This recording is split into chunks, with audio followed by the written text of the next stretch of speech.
Hey guys, Danielle here from the Mostly Clean Eats blog. Today I have a super important kitchen hack for you. Sharpening your knives. This is the easiest and safest way to do it. That's really important because you see those guys on Chopped and they I probably shouldn't have done that with the actual knife.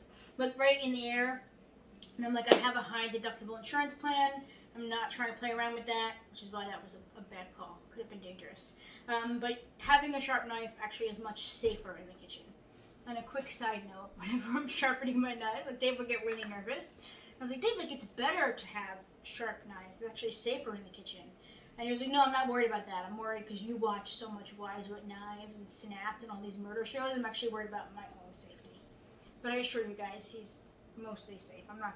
I just keep my knives sharp for a safe kitchen, is what I'm trying to say. That's the only reason I do this.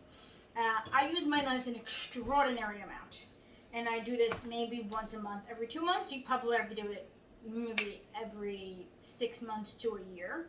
And they'll come out really sharp. This little gadget, you can get on Amazon. I linked it in the description below. So you take it, and you just roll back and forth. Depending on how dull your knives are, you might need to do 50 times. 25 might be good. So just as if you're doing a cutting motion. It's numbered, it's very easy. Then you go into number 2. You roll back and forth a couple times.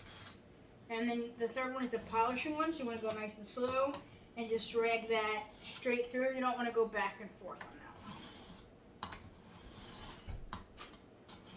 Then you want to make sure that you always take your knife and you want to wipe it, because there will be some soot on it before you use it the first time to cut. So just kind of take that off. I have my celery sticks here that I've meal prepped. If you keep them in this glass container with water, they'll stay fresh for over a week. Carrot sticks, same thing.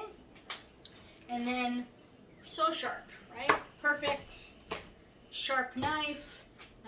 And this works for pretty much all chef knives. Like I said, this will be linked below in Amazon. You can get your one. It's super cheap and easy. If you enjoyed this video, you can subscribe for more. Every Monday and Friday, I drop a new recipe. Wednesdays is cooking hacks and meal prep videos. And you can always check out more stuff in the blog, mostlycleaneats.com. Thank you guys so much for stopping by. Drop a comment below, give me a like, and make sure you subscribe. Thank you.